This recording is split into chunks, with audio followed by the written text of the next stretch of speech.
Hi, welcome to wicket talks. Vijayasai Reddy గారు YCP పార్టీకి రాజీనామా చేసి వెళ్ళిపోయారు. A2గా ఉన్నటువంటి వ్యక్తి బయటికి వెళ్ళిపోయాడు. ఇక జగన్మోహన్ రెడ్డి బిషానం మూసేస్తాడు, వైసీపీ పార్టీ మూసేసుకోవటమే ఇక కార్యకర్తల పని, మిగతా వాళ్ళ సంగతి ఏంటనేది ఇక వాళ్ళందరూ అడుగు తింటమే, రాజకీయ సన్యాసులు అయిపోవటమే, జగన్మోహన్ రెడ్డి పని అయిపోయింది అని ఇష్టం వచ్చినట్టు మాట్లాడుతున్నారు.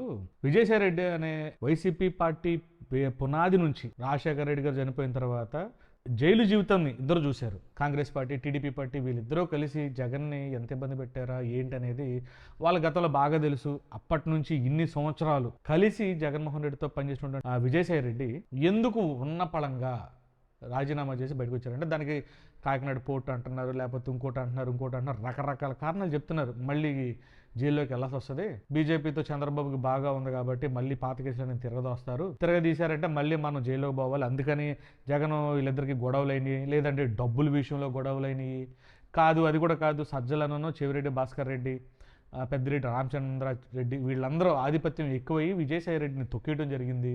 అందుకని గత ప్రభుత్వం నుంచే, అంటే ప్రభుత్వంలో ఉన్నప్పటి నుంచే ప్రాధాన్యత తగ్గింది విజయసాయి రెడ్డికి.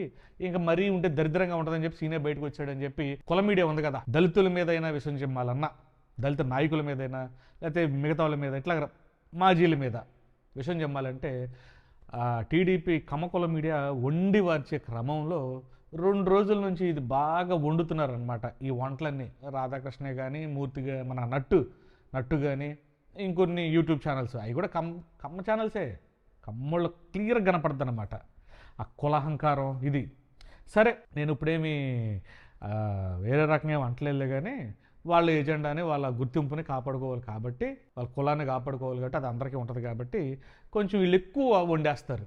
ఆ క్రమంలో విజయసాయి రెడ్డి గారి మీద ఇష్టం వచ్చినట్టు రకరకాల వంటలు వార్పులు వండుతున్నారు.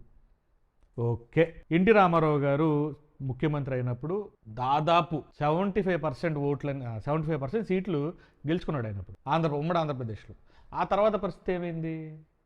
పార్టీ పెట్టి ఒక ప్రపంచంలాగా పార్టీ పెట్టిన 6 నెలల్లోనే ముఖ్యమంత్రి అయ్యాడు ఎన్టీ రామారావు గారు. నెక్స్ట్ ఎలక్షన్స్కి వచ్చేటప్పటికి అయిపోయింది బడాయి. ఏకంగా పార్టీ పెట్టిన ఎన్టీ రామారావునే వెన్నుపోటు పొడిచి పార్టీలోంచి బయటకు వచ్చి ఆయన ఇంకో పార్టీ పెట్టుకున్నాడు. టీడీపీ పార్టీకి కర్మకర్త క్రియ ఆయన అయ్యుండి పార్టీలో నుంచి బయటకు వచ్చి ఇంకో పార్టీ పెట్టుకున్నాడు. ఎవడు చేతుల్లో ఎవడు పార్టీని పెట్టి ఎవడు పండగ చేసుకున్నారో అందరికీ తెలిసిన విషయమే. ఇప్పుడు సరే, అక్కడక్కడ వదిలేద్దాం పోనీ. ఎన్టీ రామారావు గారిని బయటికి పెట్టి చంద్రబాబు నాయుడు సీఎం అయిన విషయం తెలిసిందే. ఆ తర్వాత ఒక టర్ము వాళ్ళతో వీళ్ళతో కాళ్ళ పడి అందరితో కలుసుకొని 99లో మళ్ళీ వెళ్ళాడు. సరే, ఎట్టగొట్ట మామ అనిపించారు అప్పుడు. సరే, 2004 ఏమైంది, 2009 ఏమైంది? అంత గొప్ప రాజకీయ నాయకుడైతే అప్పుడు ఓడిపోయాడు కదా పార్టీలో. అప్పుడు జంపులు జిలానీలు అన్నీ జరిగినాయి. 2014 వచ్చేసరికి గుడ్లో మెల్లగా మామ అనిపించాడు. మళ్ళీ వాళ్ళు వీళ్ళతో కలిసి ఏది బీజేపీతోనూ మిగతా పార్టీలతో జట్టు కట్టి టీడీపీ గెలిచింది. 2019లో అయితే 23 స్థానాల్లో పడిపోయింది టీడీపీ. ఈ జనసేన పార్టీ అంటారా, 2019లో గెలిచినప్పుడు ఒక ఎమ్మెల్యే, ఒక ఎమ్మెల్యే కూడా ఇటు నుంచి వైసీపీకి వచ్చాడు. పార్టీ అని మూసాడా పవన్ కళ్యాణ్? అయిపోయింది, ఇదే మాటలు అన్నారు. ఇవాళ 21 సీట్లతో మళ్ళీ అందరితో కలిసి సంసారం చేయట్లా. టీడీపీ పార్టీ కూడా అంతే కదా, 23 పడిపోయింది. వాళ్ళలో కొంతమంది ఇటు జంప్ అయ్యారు. మరి ఏమైంది? టీడీపీ పార్టీ ఏమన్నా 24కి వచ్చేటప్పటికి ఏమన్నా తట్టాబుట్ట సర్దుకొని పారిపోయిందా? పార్టీ ఏమైనా సర్దేసి వెళ్ళిపోయారా? ఏ పార్టీకి ఉండే క్రెడిబిలిటీ ఆ పార్టీకి ఉంటుంది. 2019లో కూడా 23 స్థానాలు వచ్చినప్పుడు ఇదే 40% ఓటింగ్ చంద్రబాబుకి వచ్చింది. 24లో 11 సీట్లు వచ్చినా కానీ జగన్మోహన్ రెడ్డికి అదే 40% ఓట్లు వచ్చినాయి. 2029కి మీ పరిస్థితి ఏంటనేది మీరు చూసుకోండి. నాయకులకి ఏం కరువు కాదు, ఇటుండేవాళ్ళట్టు అటుండేవాళ్ళట్టు రోజుకో రకంగా మారతారు. వాళ్ళ ఆలోచనలు ఊరిని మారిపోతే కార్యకర్తలను జనాలే 5 సంవత్సరాలకు ఒకసారి మారాల్సి వస్తుంది, కానీ నాయకులు దేవుంది 6 నెలలకే 4 సంవత్సరాలకి 2 సంవత్సరాలకి మారిపోతానే ఉంటారు. పార్టీలో ప్రాధాన్యత తగ్గితే అది రాజకీయం కదా, దాన్ని పట్టుకొని ఎందుకు అనవసరంగా అయిన పనికి మళ్ళీ రచ్చ దావోస్ వెళ్ళి మన తట్లో ఎంత తెచ్చాం అది చెప్పండి ముందు. రేపు నుంచి శంకుస్థాపనలు ఎన్ని, ఏ కంపెనీలు వస్తాయి, ఈ భజన చేయండి, ఈ వారం రోజులు సరిపోద్ది. కాకపోతే దాన్ని కొంచెం అసలు అక్కడ ఏమి ఈడ్స్ తన్నారంటే ఎవడు దాకలేదంట కదా, వెంటిలేటర్ పగిలిపోయి సెల్లో పడుకున్నారు కదా, జలుబు చేసింది, టాబ్లెట్లు వేసుకుని పడుకుని ఉంటారు. 2 రోజులు అయిన తర్వాత మొదలెట్టండి. ఈ లోపు విజయసాయి రెడ్డి ఏముంది, చాలా కాన్ఫిడెంట్గా చెప్తున్నాడు. అది మీకే పెద్ద మీకైద్దేమో విజయసాయి రెడ్డి బీజేపీలోకి వెళ్ళాడంటే మనోడు మీకే పెద్ద మేక్ అవుతాడు, అది తెలుసుకోండి.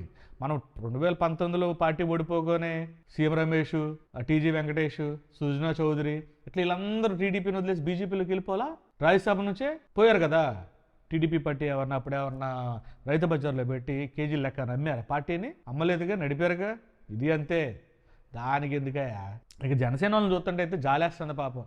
గెలవకో గెలిచారు, మీకే మెట్టు దెబ్బలు, దిక్కు దేవనం లేదు కూటమిలో, ఒక్కడు మర్యాద ఇవ్వట్లా.